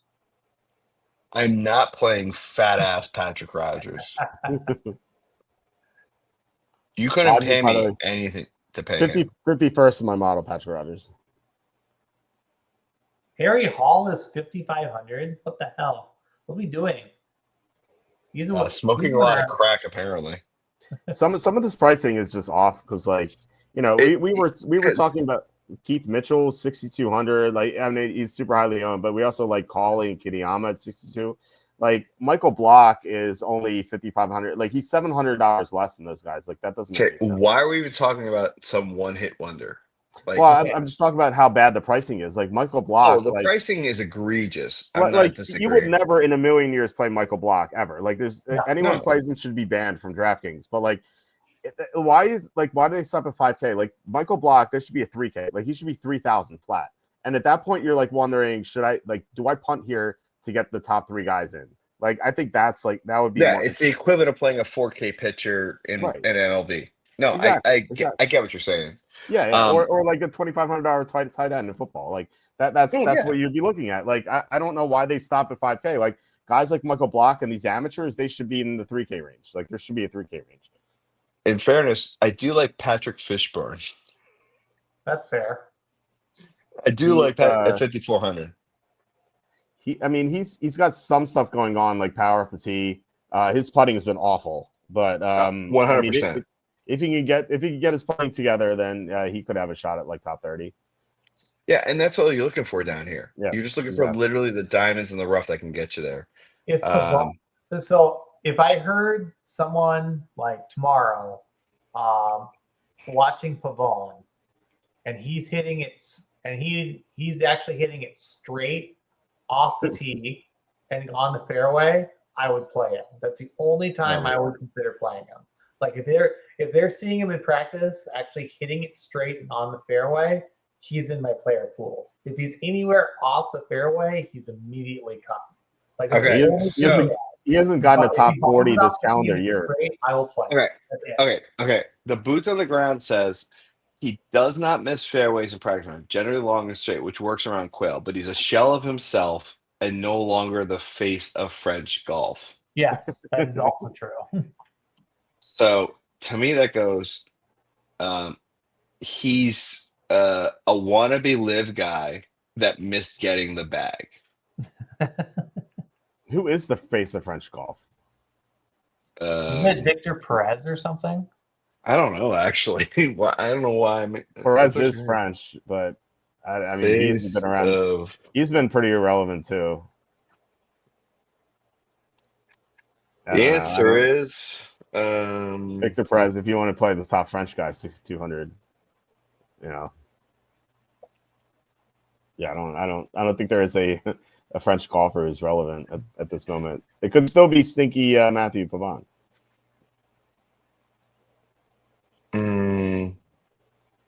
Actually, it's a French woman. It is Céline Boutier. That is the get her on tour. That is the French golfer that is now the. Let me see.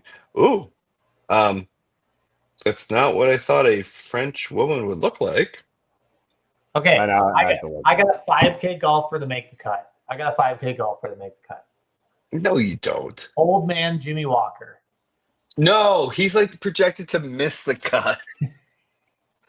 Our boots on the ground even says like the dude is like he's dialing it back. His only path is to make the cut. Yeah, I know that. Just bet him to make the cut. That's all he wants to do. Okay, what is his odds to make the cut? Okay, let's look. Tell me it's like plus like 7,000. Jimmy Walker. Does Céline Boutier does not look like a French woman. I agree. Thank you. That looks like a guy that just went through a thing at Thailand and now they say they're French.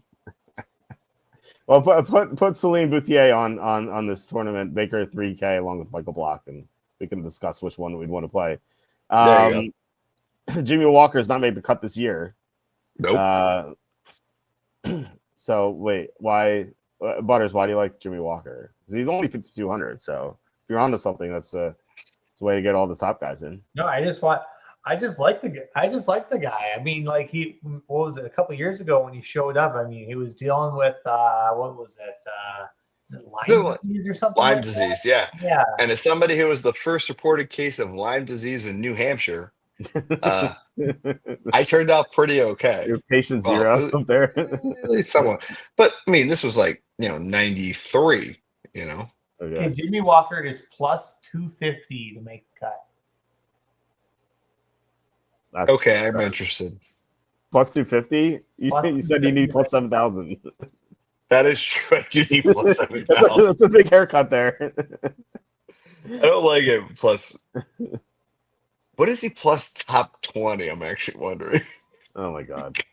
I'm lying. I would never do that. I'm not that insane. It'd have to be like 80-1 for that. Oh god, even more. Yeah. Anything else? Before we head out, we need first round leader. First round leader. That's right. Yeah, first round leader. Who do you like, Nuggets? Before. Well, I don't want to lead the witness, so I have a couple of names I want to throw at you, but you let me know. Yeah, go. Oh, I don't want to like influence your. No. You're not going to influence me. You never. Yeah, love, respect. It'd be tough to not influence Nuggets. Okay. All right.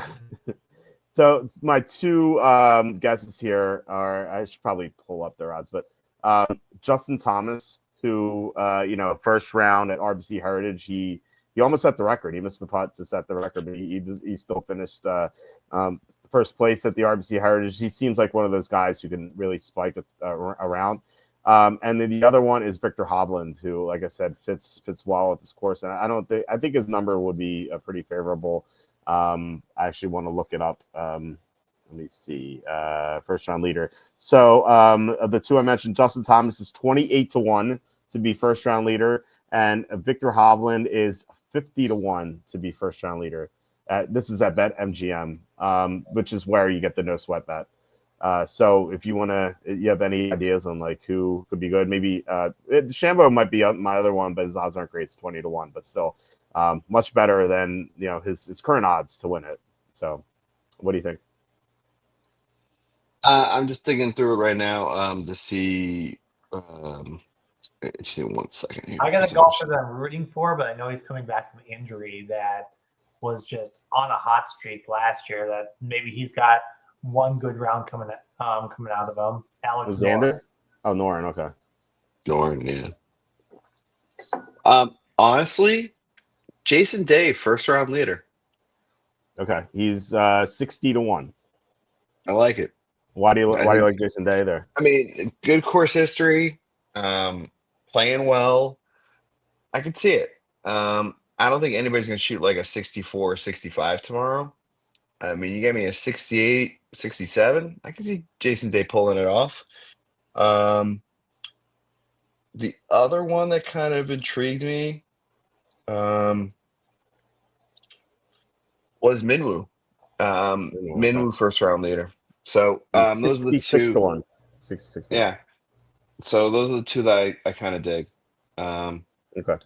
I mean, other than the big favorites, other than the Scotties and the Rorys and all them, I mean, yeah, I think Rory could do it too. Not gonna lie, but like, is there really value there?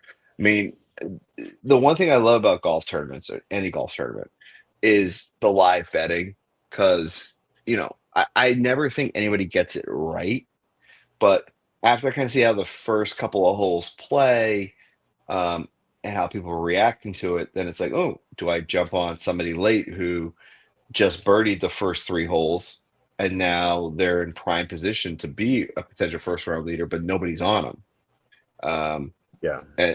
So first round leader is always super tough. But that's not to say that you could easily hit one. I mean, Noren could have been first round leader here last year. I mean, he shot a 67, and Xander decided to show up and say, "To hell with all y'all." Yeah. So I think I got one, but I'm looking for his odds. Let's see.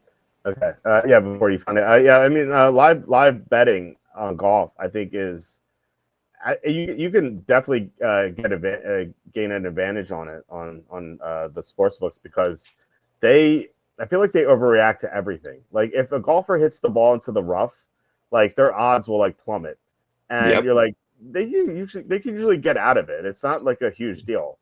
Especially on a course where the rough isn't that bad. right. And I feel like that's something you can always take advantage of with live betting. I wish I could do it more. With 2 kids under 3 or under 3.5 running around, it's kind of tough to kind of like sit down and just like look for value. But I find that like when I can do it, it actually ends up working out. And that one tournament where Russell Henley caught Colin Morikawa. Henley had like a bad hole. I think it was like on the 4th or 5th hole or something, and his odds like plummeted. And I'm like, he's not that far behind. I'm just gonna bet him here, and then it worked out. Yeah. So just like I did with what was the guy's name? Not Sam Stevens. David Skins, who ended up being first round leader in the Royal Canadian Open. Was it last year or 2 years ago? I forget which. But he was like -2 through 3. The leader was like -6. And I'm like, why is he plus 3,000? Yeah. This makes no sense. Yeah, so I exactly. started hammering him. It ended up being a dead heat, but I got half the money, so I couldn't complain. All right, I got a guy. Okay. First round leader, Ryan Gerard. What? Plus 12,000. Where is he on BetMGM? He's 150-1 plus 15,000 on BetMGM. So why Ryan Gerard? We're gonna go with another French dude. No, he's not French. He's American. He is? Yeah. His name was Gerard. Sounds like he's French. Gerard. RD. Yeah, I know who he Wow. is. Yeah, he's American. He's Okay, 73rd in my model. So why do do you we like Ryan Gerard? So the last three, his He's last 27th in mine. yeah Shit. last three tournaments, he's hitting the 60s for round one. Okay. Just out of curiosity, what's Killer Keith first round leader? Because we keep saying that every week that you and I like text about Butters, and you're like, should we bet Keith Mitchell? Nah, he's not gonna be first round leader, and he hasn't been a first round leader. He's plus 6,000. Keith Mitchell? Look, I mean, look at these first rounders. Past Yeah, 20, he's 61, 64, 64, 65, 67. The 64 here, 66. Like, seems like his first round is better than every other. Like, his first round was best here at the Choice. First round was best at the Punta Cana. First round best at Texas Open. First round best at the Houston Open. First round best at the Valspar. First round best at the Players, even though he missed the cut. First round best at Cognizant. First round second best at the Phoenix Open. So, like, the past 7 or 8 tournaments, his first round has been the best he's shot. So let me see what Keith Mitchell's. That's interesting. Keith Mitchell is what is this? 66 to 1 for me to be first round leader. He is the greatest first round leader that never finishes. I know, he just melts down. So that's what we're looking at. Who cares about the second round onward? Like, we're looking at first round here. If you're playing first round showdown DraftKings, maybe put him in. Which I usually don't do. I usually don't play first round showdown, but maybe I will this round. Yeah, it's a good call. Keith Mitchell, 66 to 1. That might be it. All right, and I'll, for the sake of argument, I will bet Ryan Gerard Okay. because I think Butters that's- does have a credit with me, so I will bet Ryan Gerard in his honor. Okay. And then when Sally Valimaki decides to show up and put his schlong all over our faces, Even like Jordan Spieth, who just comes out of nowhere, just like he never grades out. Like, he's the one that can be like, okay, he doesn't grade out well, and just comes out of nowhere and has the magic beans. I mean, he's plus 5,500 for first round leader. What is he here? Spieth is yeah, he's 55. yes, he's 50 to 1 at BetMGM, so not as good here. So yeah, like I said, I always say just shop around, but BetMGM is the only one I know of that has a no sweat bet, which I love. Yeah, I haven't seen anything on Caesars or DK about this. I've seen a bunch of like profit boosts and mystery boosts and things like that, but I haven't seen anything about a no sweat. That's really kind of cool shit. I wish I was saying. Remember when Tom Hoagie was round one leader for a while? Remember when Todd Hobie was relevant? Yes. He did have a nice run here, a third at the Players for the Texas Open. Let's see what his first round odds are. How much is he? 5,900? Hoagie? Yeah, 59. Yeah. Oh my god, he's 16th also, in my model. he's also plus 12,000. He's 78th in my model. Where is Hoagie? Was he 50? What? 5,900? 59. Yeah. Hoagie. Oh, you know what? You know who's here that has done a bunch of first round leaders in the past? Who's that? Johnny Vegas. Oh, interesting. Vegas, I think is not too bad in my model. I might be wrong. Let me see. No, he's 91st, but he's plus 15,000 first round leader. His driving distance is great, but his putting has been so bad. He's easily crossed off my list. I don't know. I kind of want to go with someone who's not crossed off my list. You know. How about end of round top 10 for Johnny Vegas? I can see that. I could see that. Yeah. I mean, yeah, first. Keith Mitchell's not crossed off my list, so I kind of, given his first round history, I think that's pretty good. And like I said, I want to bet his. I want to put him in the first round showdown, not the whole tournament, but first round showdown's interesting. Okay, Johnny Vegas, end of round one, top 10 finish is plus 1,400. not bad. I could sprinkle a tenth of a unit on that. Let's see how he's done first round this year. So 63. I mean, that was definitely the best there. So that not too great recently. What about Rico Hoey? Oh, I looked at him too. Yeah, it is 63 at the Byron Nelson. And then he kind of faded after that. Rico Hoey, where is he? Plus 11,000 for first round leader. Okay, interesting. Butters, I'm using up your credit. All of it? No, not all of it. I just said you still like $350. Who's this? Does anyone speak this language? Yeah, it's Spanish, but basically they have to run to the bathroom. Okay, well, thanks for letting us know. Speaking of bathroom, my dog is down here, and I think he needs to go to the bathroom. So, All right, actually, well, I don't know. Actually, he just laid down. Maybe he's just lonely upstairs. I don't know. Usually, I mean, when he bothers me at night, he has to go. But if he had to go, I think he'd be like nudging me and stuff. He just laid down, so we're actually good. But I mean, we're coming up on 2 hours anyway, so it feels like we should feels probably like sign it off. hasn't been 2 hours. Feels like it's been a great time. I know this is always super fast. It feels like a half hour, maybe 40 minutes, but it's definitely does not feel like an hour 45 that we've been on. But Nope. yeah, no, I hope you guys like the show. Hope you guys were able to use some of this to make money this weekend. Let's hope we all get winners, and hopefully someone, if not on this panel, someone listening to this wins the millie. That'd be awesome. Any final thoughts before we head out? Yeah, my dog's just passed out. He's okay. Any final thoughts If before we anybody head out? does win the millie off this, can we just ask for a small 1% type? Yeah, that would be nice. I mean, a nice In little fairness, super chat. if I win the millie this week, maybe I'll give away 1% to somebody watching this stream next week. You never know, or whenever we do this again. But that's only if I win it. Screw it. If I finish second, I don't care. I'll still give away some money. I'll take a second place. Pretty good. Yeah, I mean, 100 grand, I'll take it. I mean, it won't be the first time I did in golf. It won't be the last. Yeah. All right. Any final thoughts before we head out? The only thing I would say is, obviously play within your bankroll, but like, don't feel obligated to throw Scotty in everything. I think honestly, the only way for Scotty to be on the winner is if he wins it. And can Scotty win it? Absolutely. But consider the rest of your lineup when you do that. And I think we've kind of discussed the pivots in this conversation where Scotty doesn't need to be the end all be all.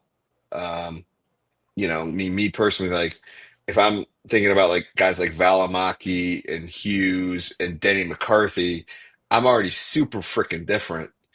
And now I can go play the other guys like the Rorys and whoever, right? I don't have to get to Scotty. Could I? Yes. Do I have to? No. But I've got enough equity in my lineup where there's a path to profitability that doesn't include Scotty, because I think at that price you need Scotty to win. I agree. Yeah, you have to. If he gets like second or third, you need to nail like everything else. Like it's so tight with that. Exactly. Yeah, it's super tight. So, look, if you think he's going to win, then run. God bless. Go for it. Right. 100%. Exactly. But I think if you're playing if you're playing a single entry, I get it. But if you're playing a millie type, like I don't think Scotty's beyond the winner this week. And if I'm wrong, I'm wrong. But yeah, that means I think it's going to be duped a lot. I think Cam's Masters win had Scotty in it, even though he got a fourth. But this is one of those higher end contests with like 500 people or so, and it wasn't like the 192,000 person field where like you need Scotty to finish first or second. Right. If you're playing like the super high dollar, like the 4,000, 4444, whatever that is, like where Cam won it, like he super small field, right? Just like like super small single entry. But like if you're playing the huge fields where you got to beat all those other cats, or hell, even if you max enter the 20 max, right? Maybe you do 10% of your, maybe you do half your lineups with Scotty and half your lineups without, and you're in for $20 and you figure out to make it work. Yeah. No, like the super expensive field, like you should probably play Scotty because he's so safe. Like he's not gonna like barring injury or something crazy, like he's not gonna finish outside of the top 10. Yeah. So like if you're playing super high stakes, then I would play Scotty. But if you're playing this $25 192,000 person field, then you should probably not do it. So Butters, any final thoughts on the way out? Yeah, just don't be afraid to play. Don't be afraid to play like different. Like I suggested, for instance, like Adam Scott. Like, okay, like he's actually like he's a major winner. I'm guessing, right? Yeah, he's a major winner. I believe so. He won the 2013 Masters. Yes, that's what it was.